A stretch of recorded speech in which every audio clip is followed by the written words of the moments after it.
Bapak Ibu yang dikasihi Tuhan, hari ini saya mau ajak kita melihat, berbicara mengenai kata merdeka. Apa sih makna kata merdeka menurut kata Alkitab? Nah, di dalam Galatia pasal yang ke-5, ayat yang ke-13, firman Tuhan berkata demikian. Saudara-saudara, memang kamu telah dipanggil untuk merdeka. Tetapi janganlah kamu mempergunakan kemerdekaan itu sebagai kesempatan untuk kehidupan di dalam dosa. Dikatakan demikian. Melainkan layanilah seorang akan yang lain oleh kasih. Bapak Ibu, inilah perkataan Paulus kepada jemaat Tuhan di Galatia. Paulus berkata begini, kalian perlu ngerti, merdeka itu bukan hanya sekedar dibebaskan dari sesuatu, tetapi juga dibebaskan untuk melakukan sesuatu. Kristus memerdekakan kamu, bukan hanya saudara dibebaskan dari perbudakan dosa dan dibebaskan dari api neraka, tetapi kalian juga dibebaskan untuk hidup bagi Tuhan, melayani seorang yang lain oleh kasih. Itulah perkataan Paulus kepada jemaat di Galatia. Saya percaya ini juga adalah perkataan Tuhan kepada setiap kita. Untuk Tuhan juga mau setiap kita memaknai kemerdekaan yang Tuhan telah beri dalam kehidupan kita. Bukan hanya sekedar bahwa saya dimerdekakan oleh Tuhan Yesus supaya saya gak masuk neraka. Supaya hidup saya bebas dari perbudakan iblis. Dan mengalami kemenangan dan terobosan di dalam area kehidupan saya. Tetapi Tuhan juga ingin kita memaknai kemerdekaan yang Tuhan telah berikan dalam kehidupan kita. Untuk kita melayani seorang akan yang lain. Bapak Ibu, di dalam Injil Yohanes, Tuhan Yesus juga mengatakan hal yang sama, yang serupa tentunya dengan apa yang Paulus katakan kepada jemaat Tuhan di Galatia. Apa yang dikatakan? Kitab Yohanes pasal 13 ayat 14 sampai 15. Jadi jikalau aku membasuh kakimu, kata Tuhan Yesus, aku yang adalah Tuhan dan gurumu, maka kamu pun wajib saling membasuh kakimu. Dengan kata lain, Tuhan sedang mengajarkan kepada murid-muridnya, kalau aku aja datang ke dalam dunia, aku ini loh yang adalah Tuhan dan gurumu, aku ini aja melayani, kalian juga seharusnya juga begitulah. Jangan hidup buat diri sendiri saja, tetapi hidup juga untuk melayani orang lain, di mana kamu berada. Hari ini, dimanapun kita berada tentunya, kita juga perlu melayani. Melayani di rumah, orang tua yang kita layani, mungkin mertua yang kita layani, kita melayani anak kita sebagai anak melayani juga saudara-saudara kita yang lain, di kantor kita melayani teman sekerja, di dalam kantor kita juga melayani pemimpin, di gereja kita juga melayani seorang dengan yang lain. Tuhan mau kita saling melayani satu dan yang lain. Yang setuju katakan amin. Nah, saudara, di dalam ayat selanjutnya setelah Tuhan Yesus mengatakan Yohanes 13 ayat 14 sampai yang ke-15, dikatakan oleh Tuhan Yesus di ayat ke-17-nya. Hal-hal itu memang sudah jelas. Jadi kalian akan sangat diberkati kalau mengikuti contohku dan saling melayani. Saudara, ini yang Tuhan Yesus katakan. Jadi saudara, kita perlu belajar mengerti, ternyata melayani adalah jalan seseorang menerima berkat daripada Tuhan. Bukannya memperbudak, bukannya untuk merendahkan, bukan untuk memperalat, bukan.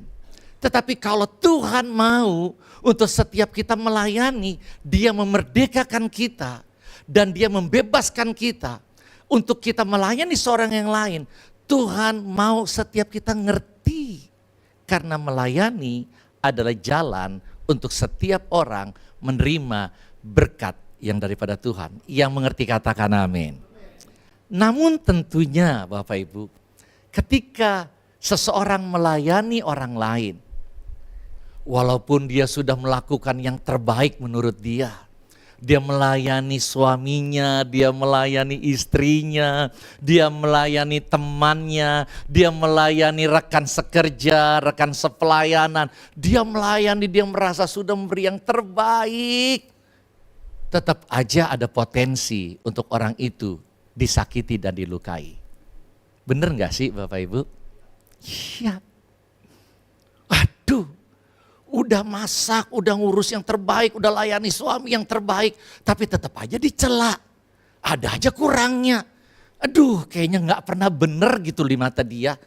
Aduh, sampai kita merasa, aduh capek juga ya kalau kayak gini. Jadi malas juga nih lama-lama melayani. Betul Bapak Ibu.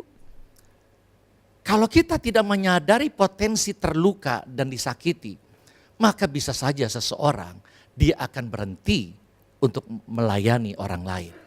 Berhenti untuk melayani pasangan di rumah. Berhenti untuk melayani orang tua. Apalagi dikatakan orang makin tua tuh makin susah, makin repot. Aduh saudara, maka apa yang terjadi? Terkadang ada orang-orang jadi, udah deh udahlah. Sudah sekian lama saya melayani, udah kali ini saya udah mau berhenti aja deh. Bahkan termasuk orang-orang yang melayani di gereja.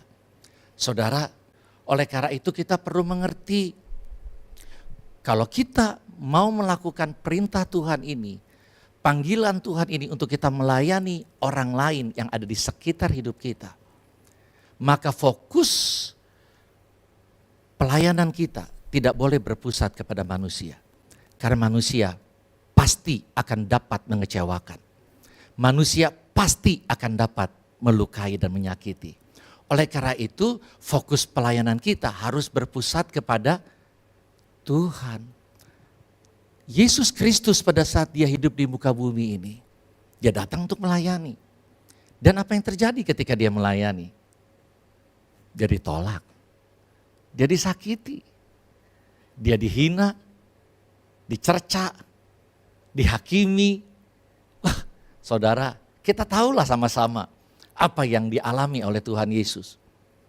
Kalau Yesus fokus daripada pelayanannya berpusat kepada manusia, dia bisa bilang begini, ada ini orang pada ya nyakitin, ngecewain, udah deh gak mau lagi melayani. Enggak, Tuhan Yesus tetap melayani. Walaupun dia disakiti, walaupun dia dikecewakan, dia tetap tuh melayani. Iya toh, betul Bapak Ibu. Tapi kenapa? Karena fokus daripada pelayanan Tuhan Yesus itu kepada Bapa di surga. Mari kita lihat. Sebentar, salah ini dia, benar. Yohanes pasal 6 ayat 38.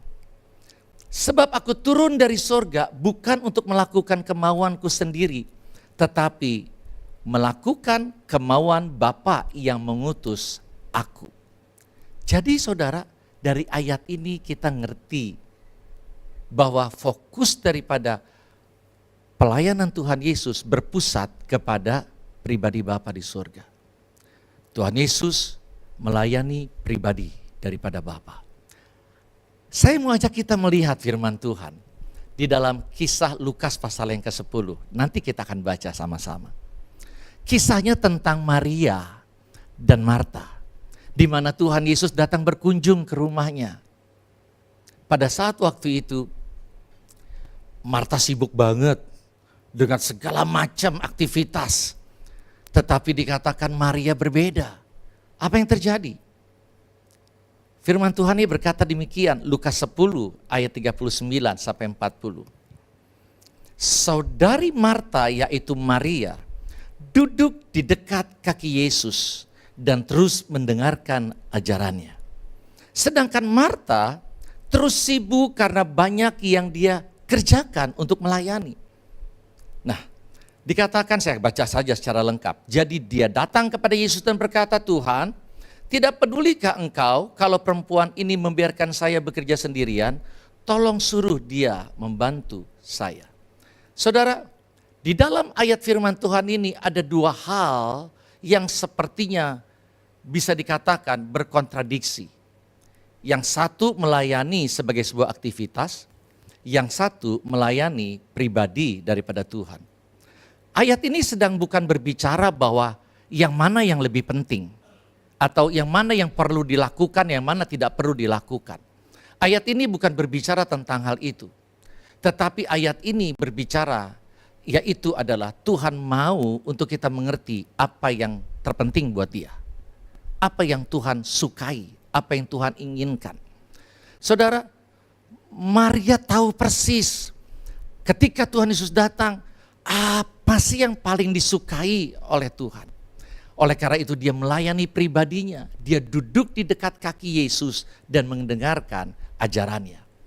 Ini berbicara tentu salah satunya, bukan hanya satu-satunya. Salah satunya adalah berbicara mengenai saat teduh. Di mana melalui kehidupan saat teduh, kehidupan seseorang terhubung dengan Tuhan. Nah, saudara, ini yang perlu kita mengerti ketika kita berjalan bersama dengan Tuhan. Ada ilustrasi, saudara. Seorang ayah yang ketika pada saat dia berkata kepada anaknya, "Nak, tolong dong datang duduk di dekat ayah." Lalu anak itu berkata, "Tapi saya lagi sibuk, saya lagi ngurusin taman, saya lagi bersihin rumah, bahkan setelah ini saya juga lagi akan membersihkan mobil milik ayah loh." Saudara, dia sibuk dengan aktivitinya. Tetapi tentunya hal ini bukan hal yang paling diinginkan oleh sang ayah, walaupun itu hal yang baik. Akibatnya apa yang terjadi? Hubungan si anak ini dengan ayahnya jadi nggak bisa dekat. Hubungannya bahkan bisa berpotensi menjadi jauh. Saudara, hal yang terkadang itu juga dilakukan oleh kita. Kita sibuk dengan segala aktivitas pelayanan kita. Di rumah kita sibuk dari pagi sampai mungkin nggak tahu jam berapa, sibuk terus. Lalu kita juga mungkin sibuk di luar, di kantor, dimanapun kita sibuk, setelah itu di gereja dan sebagainya. Baik enggak sih? Baik. Tetapi kita perlu mengerti ada hal yang terpenting buat dia yang kita tidak boleh abaikan. Yaitu adalah melayani pribadi daripada Tuhan sendiri. Sehingga kita dapat memiliki hubungan yang dalam dengan dia. Oleh karena itu saudara, karena Maria mengerti apa yang terpenting, yang terbaik bagi Tuhan. Dia melayani pribadi Tuhan, oleh karena itulah dikatakan di ayat selanjutnya. Mohon maaf. Dikatakan demikian, Maria telah memilih bagian yang terbaik yang tidak akan diambil daripadanya. Saudara, jadi kita ngerti ini bahwa ternyata melayani pribadi Tuhan, melayani dia, menyenangkan hatinya, kita menjalin hubungan dengan dia, duduk di dekat kaki Tuhan. Ada waktu-waktu yang kita siapkan untuk menjalin hubungan dengan dia. Firman Tuhan berkata, seperti yang dikatakan oleh ayat firman ini, Maria telah mengambil bagian yang terbaik. Ternyata itulah bagian yang terbaik. Lalu, kenapa kok bisa dikatakan itu adalah bagian yang terbaik? Saudara, karena hal ini yang kita perlu mengerti, bahwa aktivitas pelayanan tanpa hubungan akan membuat seseorang mengalami yang namanya burn out. Melayani pekerjaan, activity yang ada tentunya capek, pastilah. Tetapi saudara, ada banyak orang memulai banyak kegiatan dari pagi sampai malam dan day by day. Mereka memulai banyak kegiatan, saudara, tanpa menjalin hubungan dengan Tuhan. Yang terjadi adalah burnout. Kalau burnout itu hanya karena keletihan fisik saja, masih mending. Memang kita beraktivitas pasti capek. Tetapi kalau yang namanya burnout itu keletihan fisik saja, itu mungkin jauh lebih mudah penyelesaiannya, yaitu adalah istirahat. Tidur, hibernasi yang panjang, tidur. Atau pergi liburan, relax kayak gitu. Pulang, ya seger lagi. Tetapi kalau keletihannya ada di dalam batin, itu nggak bisa hanya dengan sekedar tidur, hibernasi. Pernah enggak Bapak Ibu ngalamin? Saya pernah. Udah tidur, udah rasa capek, tidur. Habis bangun, udah tidurnya panjang, udah bangun, tapi kerasanya masih lemes. Aduh, kayaknya kok capek ya. Ada hal sedikit aja persoalan, langsung kayaknya udah ngedrop. Udah udah stres kayak gitu. Saudara, kenapa? Karena memang keletihannya itu bukan di area fisik, tetapi keletihan itu di area batin. Dan keletihan di area batin yang namanya ada di dalam ini nggak bisa disembuhkan dipulihkan melalui yang namanya istirahat, tidur. Kita perlu membangun hubungan dengan Tuhan. Oleh karena itu Yohanes 15 berkata, kalau kamu tidak melekat dengan pokok anggur, dikatakan apa? Kamu akan menjadi kering, dried, burn out. Saudara, orang yang mengalami burnout, emosinya jadi nggak stabil, gampang meledak. Kesulut sedikit, ada masalah sedikit, kadang-kadang langsung meledak. Kadang itu bisa terjadi dalam kehidupan seseorang, di dalam rumah tangga. Mungkin pasangannya baru tanya, "Pa atau Ma, ini bagaimana?" Baru cuma ditanya, "Ini bagaimana ya masalah ini?" Langsung meledak marah-marah. Dan sebagainya macam lah, maki-maki dan sebagainya. Itu kadang bisa terjadi. Kenapa? Orang mungkin bingung, lah kenapa sih? Masa cuman ditanya begitu doang langsung sampai meledak kayak gitu sih? Langsung emosinya sampai seperti itu. Kayaknya jangan lebay deh ya. Ini kan cuma urusan kecil. Tetapi masalahnya adalah dia ini sedang dried, sedang burn out. Saudara, orang yang burn out juga pikirannya itu butek. Nggak sedang dried, sedang letih. Saudara, jangan ilustrasinya kalau orang lagi lemas disuruh lari, nggak bisa, betul gak Bapak Ibu? Disuruh lari, marah dia. Disuruh lari, nggak bisa, nggak mampu. Nah, kadang-kadang itu yang terjadi, pikiran juga jadi butek. Nah, untuk kita berhubungan dengan orang-orang, apalagi kita melayani orang-orang yang dried, yang burn out, tentunya nggak mudah memang. Kita bisa ikut terbakar. Karena orang-orang yang seperti itu, ketika dried, burn out, ketika diajak mikir, langsung jawabannya begini, gue udah nggak tahu deh. Gue udah gak tahu deh. Gue udah gak bisa mikir dah. Udah dah, terserah lu dah. Tetapi ketika pasangannya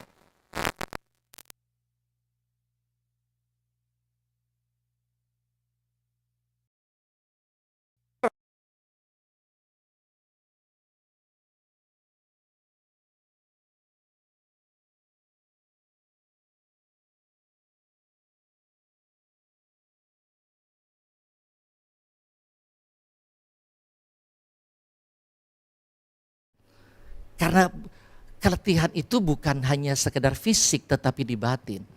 Bagaimana hubungan bisa baik? Bagaimana kita bisa saling melayani? Sulit. Betul Bapak Ibu ya?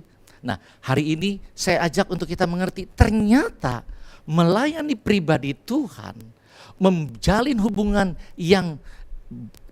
kasih dengan Tuhan itu penting kalau kita mau melayani orang lain.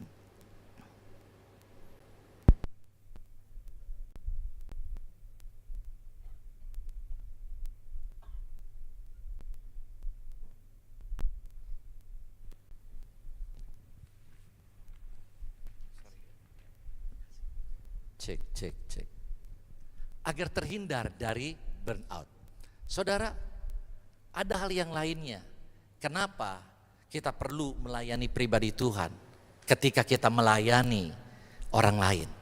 Di rumah, di kantor, di gereja, di sekolah, di kampus. Kenapa kita perlu? Selain supaya kita tidak mengalami burnout, maka dampak daripada hubungan kasih yaitu adalah akan mengubahkan hati kita. Dari hati kita yang egois, hati kita yang mau menang sendiri, menjadi hati yang bersedia berkorban untuk kepentingan orang lain. Sehingga cara kita memperlakukan orang-orang yang kita layani juga akan menjadi berubah, akan berbeda. Saudara, saya ada masa di mana kehidupan ini, saya itu ya kadang kalau diceritain malu ya. Tetapi ada saat di mana saya itu menjadi orang yang egois, mau menang sendiri. Ketika pasangan saya minta, kan kita kadang begitu, bukan kita, mohon maaf kok ngajak-ngajak sih ya tiba-tiba.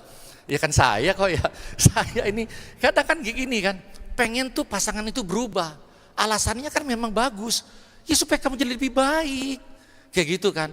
Nah itunya sih bagus, tetapi kadang-kadang pada saat prakteknya, saya ini karena jadi hatinya egois, mau menang-menang sendiri. Jadi saya bilang begini, kamu pokoknya mesti begini.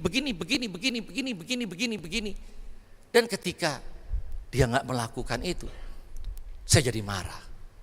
Saya berkata begini, di dalam hati, dalam batin. Nggak sampai di ngomong sih, dalam batin. Pokoknya mulai sekarang gue udah gak mau peduli lagi sama lu lah. Kalau lu gak mau dengerin gue, udahlah urus diri sendiri dah. Gue urus diri gue, udahlah capek gue ngurusin kayak lu. Artinya dengan kata lain apa? Saya gak mau melayani dia lagi. Betul gak sih saudara? Bayangkan kalau di dalam keluarga, suami udah gak mau melayani istri, istri gak mau melayani suami. Loh, berantakan itu keluarga. Betul gak sih Bapak Ibu? Nah, itu tapi yang terjadi. Nah, tetapi puji Tuhan, Tuhan pulihkan hati saya. Yang tadinya hati saya yang egois, mau menang sendiri, itu mulai diubahkan Tuhan ketika hubungan saya dengan Tuhan itu dipulihkan. Hubungan kasih itu terjalin dengan Tuhan, sehingga kasih Tuhan mengalir memenuhi saya. Sehingga apa yang terjadi? Itulah yang mengubahkan hati saya. Dari tadinya egois, pokoknya mau menang-menang sendiri, maunya gue kayak gitu, menjadi hati yang rela berkorban. Jadi cara saya memperlakukan istri jadi berubah. Apa yang terjadi saudara? Ketika cara saya memperlakukan istri berubah, ketika saya melayani dia, percaya gak percaya, dia berubah Bapak Ibu. Saya gak perlu lagi, kamu yang mesti begini. Udah jadi kayak satpam gitu. Ya, ini udah belum? Yang ini bagaimana? Yang ini bagaimana? Udah gak perlu lagi. Ternyata dia mengalami perubahan. Boleh gak tepuk tangan dulu buat Tuhan? Iya. Jadi saudara, ini yang kita perlu menyadari.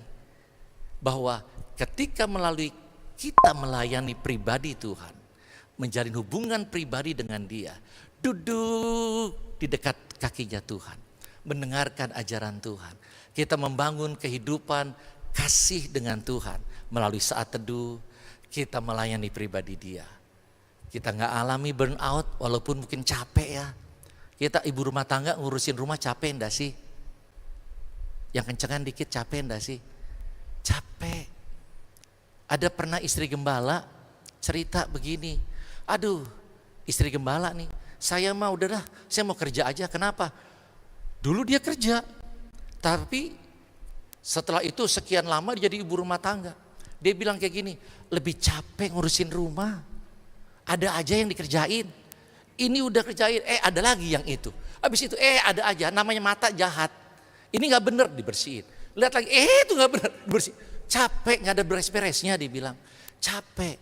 Saudara, tetapi supaya kita gak burn out dan juga hati kita diubahkan, kita perlu melayani pribadinya Tuhan. Amin. Nah, saya mau sampaikan lebih lanjut. Ini dia. Pengorbanan yang lahir dari hubungan kasih akan lebih bertahan daripada karena kewajiban. Saudara, untuk berikan gambaran ini, saya mau ajak dulu kita mengerti melalui ilustrasi ini. Seorang ibu minta bantuan sama anaknya. Nak, tolong bantuin mama dong bersihin rumah. Anaknya bersihin, bantuin mamanya. Tetapi kali ini mamanya juga ngomong lagi, nak kali ini bantuin mama ya bersihin rumah. Lalu anaknya bilang gini, kok saya lagi mah? Kan saya udah kemarin. Hari ini kan tugasnya Cece, tugasnya Dede. Kan jadwal saya nanti 3 hari lagi. Saudara, Kenapa si anak ini bisa berkata demikian? Padahal dia sudah berkorban loh. Kemarin dia udah bantuin orang tuanya. Karena pengorbanan itu semata-mata hanya dilihat sebagai sebuah kewajiban, sebuah tugas. Tapi ada anak yang lainnya, dengar kayak gitu, nggak diminta. Lalu dia berkata begini, oke deh, saya korbanin waktu saya main sama teman. Saya nggak pergi hari ini, saya bantuin mama aja. Saudara, ini berbicara pengorbanan yang karena kasih. Nggak diminta, tetapi karena kasih. Saudara, hal ini yang Tuhan mau untuk kita menyadari. Terkadang ada orang-orang yang hitung-hitungan. Udah dong, saya kan udah bagian saya, sekarang gilirannya kamu dong. Saudara, yuk sama-sama kita melihat dengan kacamata yang benar. Pengorbanan yang kita lakukan, tentunya kita melayani orang-orang di sekeliling kita. Kita melayani orang-orang di rumah, kita melayani orang-orang di kantor, di sekolah, di kampus, di gereja. Tentunya semuanya bicara pengorbanan, betul gak sih Bapak Ibu? Kita pengorbanan toh kita gak dibayar kok, betul gak sih? Kita gak dibayar, semuanya itu bicara pengorbanan. Tetapi pengorbanan yang kita lakukan, ini dasarnya apa? Apakah dasarnya karena kewajiban, tugas, atau karena kasih? Sebab kalau pengorbanan dengan dasar kasih dikatakan, itu akan lebih bertahan daripada karena kewajiban. Saya kasih contoh Bapak Ibu. Di sini pasti pernah pacaran ya. Jangan bilang ngaku nggak pernah kalau sebelah ada istri ada suami. Pernah kan? Nah saudara, saya pernah pacaran. Kita pernah pacaran. Nah coba kita lihat. Kalau orang pacaran lagi menggebu-gebu kasihnya sama pacarnya. Saudara, apa aja yes, betul gak sih? Yang tolong jemput ya, tolong antar ya, siap. Nah coba, lagi menggebu-gebu, pacarnya bilang kayak gini, yang gini nih, saya setiap Senin, Rabu, Jumat, saya ini lembur. Jadinya saya pulangnya malam, bisa gak yang tolong antar jemput saya? Siap. Waduh, kesempatan. Ya pokoknya ini seperti itu saudara. Tetapi ketika kasih mulai luntur, yang terjadi mulai mikir, bagaimana ya caranya ya supaya saya gak perlu jemput dia lagi. Betul gak sih? Cari cara bagaimana ya. Aduh malas juga nih kalau kayak gini. Apalagi ketika pacarnya bilang begini, yang hari Selasa nih, bukan Senin, Rabu, Jumat, Selasa. Yang hari ini saya ternyata diminta lembur lagi yang, aduh tolong ya jemput. Dia bisa bilang begini, kalau kasih udah mulai pudar, bilang gini, loh ini kan hari Selasa, emang hari Rabu ya? Emang hari Senin? Iya ya ini hari Selasa. Aduh bagaimana ya? Kayaknya kamu pikirin deh cara pulangnya bagaimana. Coba saudara. Kenapa bisa terjadi begitu? Karena kasihnya sudah mulai pudar. Demikian pun dalam kehidupan kita. Ketika kasih kita sudah mulai pudar, pengorbanan yang kita lakukan untuk orang lain di sekeliling kita jadi hitung-hitungan. Pengorbanan itu menjadi sebuah kewajiban, tugas, jadwal. Orang juga di gereja begitu. Ini kan bukannya jadwalnya gue hari ini. Kok gue diminta sih pelayanan? Tar dulu dong, gue lihat jadwal dulu deh. Ini jadwalnya siapa nih seharusnya nih? Nggak bener nih, nggak bisa nih. Loh, macam-macam lah saudara. It's okay. Segala ketidakteraturan harus dirapikan. Tetapi orang yang punya hati yang dipenuhi oleh kasih daripada Tuhan, maka dia akan bersedia berkorban dan melihat pengorbanan sebagai sebuah hubungan dia dengan Tuhan. Dia melayani pribadinya. Saya lakukan ini, saya melakukan untuk Tuhan. Bukan karena kewajiban, bukan karena tugas. Amin Bapak Ibu. Nah saya mau tutup ini dengan sebuah kesimpulan.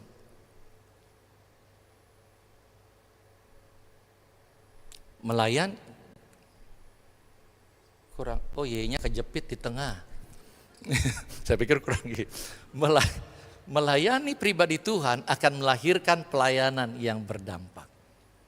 Saudara, jadi ketika kita melayani pribadinya Tuhan, maka apa yang kita lakukan terhadap orang-orang di sekitar kita, pelayanan kita terhadap orang-orang yang ada di rumah, di kantor, di sekolah, di kampus, di gereja, maka akan menjadi pelayanan berdampak yang memberkati orang itu.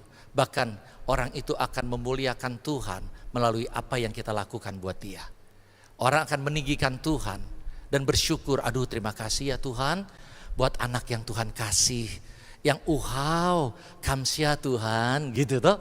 Nah, tetapi saudara saya mau ajak, kalau orang melayani bisa enggak tanpa kasih? Bisa enggak orang melayani orang lain tanpa melayani pribadi Tuhan, tanpa kasih? Bisa. Saudara, saya kasih contoh. Bisa saja ini bukan di keluarga Bapak Ibu, tetapi orang tua nih, mama ya, minta tolong sama anaknya. Misalnya ini gadget lah ya misalnya.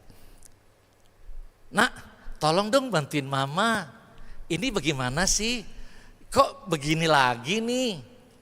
Lalu si anak gini loh ma, mama gak ngerti-ngerti sih bagaimana sih? Oh ini kayaknya atau apa sih, bolot banget misalnya. Belum, dengerin dulu ya Bapak Ibu, jangan kurang ajar. Jangan gitu ya. Pokoknya dengerin dulu ya. Nah ini bagaimana sih? Iya mama kayak gini nih. Mama udah dibilangin terus nih bagaimana sih? Nih, lihat ini ya. Nih, caranya gini nih. Tuh, udah nih ya. Udah ya. Nih, tuh, udah. Kira-kira si mama ini nih seneng gak? Anaknya bantuin gak sih? Anaknya bantuin. Betul gak sih? Dibantuin. Tetapi seneng gak? Sedih gak? Sedih. Bahkan ada juga mama-mama belum sampai gitu. Oh udah sini dah. Udah gak perlu lu bantuin gua. Udah. Orang lain gak bisa. Sok banget lu. Betul gak sih? Ada yang kayak gitu tuh. Gitu. Nah, saudara, anak itu melayani orang tuanya. Dia bantuin lu. Dia bukan gak bantuin. Tetapi tanpa kasih. Nah, terkadang itu yang bisa terjadi dalam kehidupan kita ketika kita melayani orang lain. Maka itu melayani pribadi Tuhan penting banget kalau kita mau pelayanan kita berdampak. Saya tutup ini. Kaitan daripada seluruh khotbah ini gambarannya adalah ketika kita melayani pribadi Tuhan, maka akan terjalin hubungan kasih antara kita dengan Dia. Dan hubungan kasih kita dengan Tuhan itu akan mengubahkan hati kita menjadi hati yang rela berkorban untuk kepentingan orang lain. Sehingga cara kita memperlakukan orang lain yang kita layani, di rumah, di gereja, di kantor, dimanapun kita berada, cara kita memperlakukan jadi berubah. Jadi sopan, lembut, ramah, mudah mengalah, saudara. Nah, apa yang terjadi? Ketika hati diubahkan, maka pelayanan menjadi berdampak. Saudara, ini yang saya alami dalam kehidupan bersama dengan istri. Orang mungkin gak ada yang tahu, bahkan jemaat gak ada yang tahu. Tetapi di rumah anak tahu. Hal yang tidak nyaman, saudara. Saya melayani pekerjaan Tuhan, saya melayani di keluarga. Tetapi yang terjadi, ada saat di mana saya tidak terhubung dengan dia dengan baik. Berbicara terhubung dengan Tuhan, terkadang bukan hanya sekedar saat teduh, tetapi kualitasnya. Saya tidak punya waktu untuk menjelaskan hal ini. Oleh karena itu tadi saya katakan salah satunya adalah saat teduh kita. Bukan hanya sekedar rutinitasnya, tetapi kualitasnya. Yang terjadi hubungan saya dengan Tuhan menjadi renggang. Akibatnya kasih Tuhan tidak lagi mengalir dalam kehidupan saya. Saya jadi orang yang keras, egois, mau menang sendiri. Seorang jadi orang yang jahat, memperlakukan istri tidak dengan semestinya, saudara. Tetapi ketika saya mengalami diubahkan Tuhan, saya kembali melayani pribadi Tuhan, hubungan kasih terjalin. Maka hubungan kasih itu mengubahkan hati saya. Cara saya memperlakukan istri jadi berubah. Saya jadi mulai mudah mengalah sama istri. It's okay, saya ngalah, saya mulai mementingkan kepentingannya sendiri. Saya melayani dia bukan karena kewajiban, bukan karena dia sudah memenuhi apa yang saya inginkan. Tetapi saya melayani dia karena saya tahu ini sebuah pengorbanan yang saya lakukan untuk Tuhan. Saya sedang melayani pribadinya Tuhan. Saya terus melakukan itu. Istri saya sempurna? Enggak. Tetapi saya terus melakukan itu. Dan apa yang terjadi? Pelayanan saya berdampak. Berdampak apa? Bukan hanya merubah diri saya, tetapi merubah kehidupan orang yang dilayani. Istri saya pun berubah. Hari ini ketika kita mau menyambut hari kemerdekaan Tuhan Yesus, yuk mari sama-sama kita tangkap pesan ini. Untuk kita dimerdekakan untuk melayani orang lain. Tetapi kalau mungkin ada hari ini ketika kita melayani orang lain, kita terluka, kita tersakiti, kita dikecewakan. Mungkin kita berkata, gue udah capek ngelayanin dia. Kayaknya mau udahan aja. Kayaknya udah gak mau peduli lagi sama dia. Mungkin itu anak. Mungkin itu pasangan. Mungkin itu orang tua. Mungkin itu teman sepelayanan. Siapapun dia, saya enggak tahu. Tetapi mungkin ada di tempat ini. Biarlah kita izinkan Tuhan menyembuhkan hati kita. Amin. Izinkan Tuhan memulihkan hati kita. Izinkan kasih Tuhan mengalir kembali dalam kehidupan kita. Sehingga hati kita bukan hanya dipulihkan dari segala hal kekecewaan, sakit hati, kepahitan bahkan. Tetapi hati kita diubahkan menjadi hati yang bersedia berkorban. Sehingga cara kita memperlakukan orang lain juga akan berubah. Dan akan berubah bukan hanya diri kita, orang kita layani.